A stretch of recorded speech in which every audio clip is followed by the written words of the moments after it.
తండాలలో గూడెలలో ఆదివాసీలు అడవి బిడ్డలు మైనారిటీలు మహిళలు మన అందరికీ తెలంగాణ తల్లి అంటే మన అమ్మ, మన అక్క, మన సోదరి.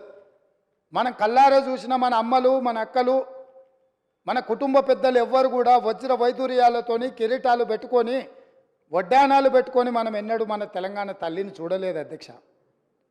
కొంతమంది రాజులు రాచరిక పోకడులు ఉన్నవాళ్ళు గడిలలో ఉన్న పెత్తందారులు ఏమైనా కిరీటాలు పెట్టుకున్నారేమో, భుజకీర్తులు పెట్టుకున్నారేమో, నడుములకు వడ్డానాలు పెట్టుకున్నారేమో మాకు తెలియదు. కానీ మా అమ్మలు నడుము బిగించి కొంగు చాకలి ఐలమ్మలాగా పోరాటాలు చేసిన స్ఫూర్తి ఈ గడ్డ మీద ఉన్నది.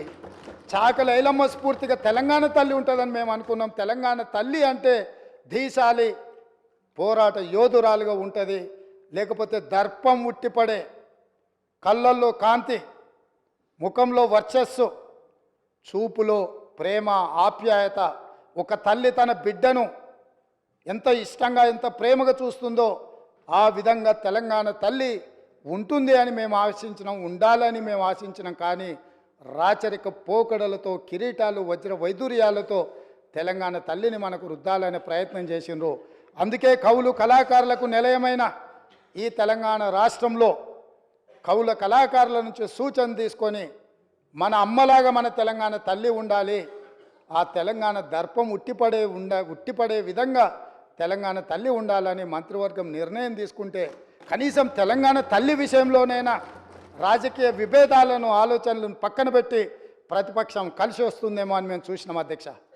కానీ మాకు నిరాశనే మిగిలింది అధ్యక్ష.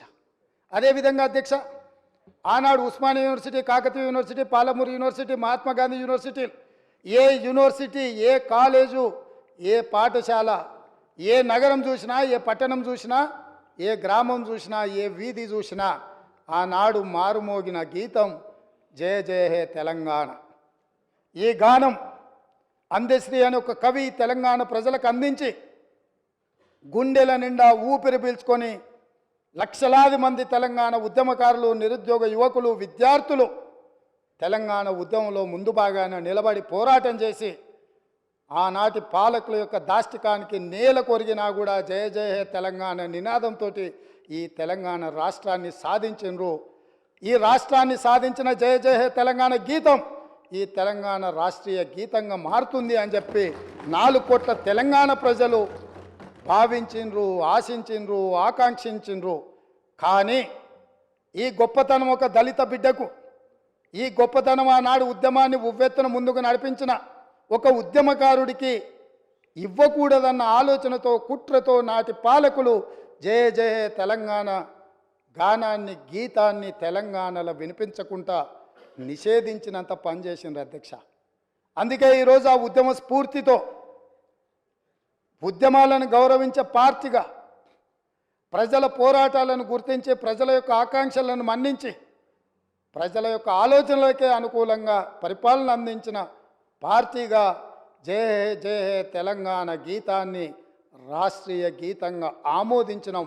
కనీసం దాన్నైనా, కనీసం ఆనాడు ఉద్యమం, ఆనాడు రాష్ట్ర సాధనలో గత 9.5 సంవత్సరాలు వాళ్ళు అనుభవించిన అధికారానికి పునాదులు వేసిన ఈ గీతాన్ని రాష్ట్రీయ గీతంగా మేము ఆమోదిస్తే అభినందిస్తారేమో, అభినందించకపోయినా ఆహ్వానిస్తారేమో అని చెప్పి 4 కోట్ల తెలంగాణ ప్రజలు ఎదురు చూస్తే నిరాశనే మిగిలింది అధ్యక్ష. మేమేమన్నా అతిగా ఏమైనా ఆలోచన చేస్తున్నామా, అతిగా ఏమైనా ఆశిస్తున్నామా, లేకపోతే ఏమైనా అడగకూడని ఆశించింది ఏమైనా మేము ఆలోచన చేస్తున్నామా నాకైతే అర్థం కాలేదు అధ్యక్ష. మీరైనా మాకేమైనా మా ఆలోచనలో తప్పు ఉంటే మాకు సూచన చేయండి. ఇన్ని గొప్ప నిర్ణయాలు తీసుకున్న ఈ ప్రభుత్వాన్ని అభినందించడానికి ప్రతిపక్ష నాయకుడిగా వారక్కడ కూర్చొని ఈ ప్రభుత్వం ఈ మంచి చేసింది, ఈ మంచిని మేము ఆహ్వానిస్తున్నాం, ఈ మంచి జరగాల్సిందే, ఈ పరిపాలనలో మీరు తీసుకున్న నిర్ణయాలలో ఈ లోపాలు ఉన్నాయి, ఈ లోపాలను మీరు మార్చుకోండి, ప్రజలకు మంచి పాలనను ఇవ్వండి అని ప్రధాన ప్రతిపక్ష నాయకుడు అక్కడ కూర్చొని సూచన చేసినుంటే వారి గౌరవం పెరిగేదే తప్ప వారి గౌరవం తగ్గదు అధ్యక్ష. ఆ కుర్చీ అట్లా ఖాళీగా కనిపించడం ఈ సభకి ఏమైనా శోభ తెస్తుందా అధ్యక్ష? ఎందుకు వారు అట్లా ఖాళీగా పెట్టి సభకు గైరాజరవ్వడం అనేది ఈ తెలంగాణ సమాజానికి ఏమైనా ప్రయోజనం ఉంటుందా అధ్యక్ష? మీరు ఆలోచన చేయండి. ఎందుకు అనంటే ఈ రాష్ట్రం మనది, ఈ ప్రాంతం మనది, ఈ నేల మనది, గాలి మనది, ఈ ప్రాంత అభివృద్ధి మనది. ప్రజాప్రతినిధులుగా మన బాధ్యతను నెరవేర్చాల్సిన అవసరం ఉంది. ఒకవేళ ప్రతిపక్షం దారి తప్పితే గుర్తు చేయాల్సిన బాధ్యత సభాపక్ష నాయకుడిగా నా మీద ఉన్నదన్న ఆలోచనతోటి వారికి సూచన చేస్తున్న అధ్యక్ష. ఆ పైన వారి ఇష్టం.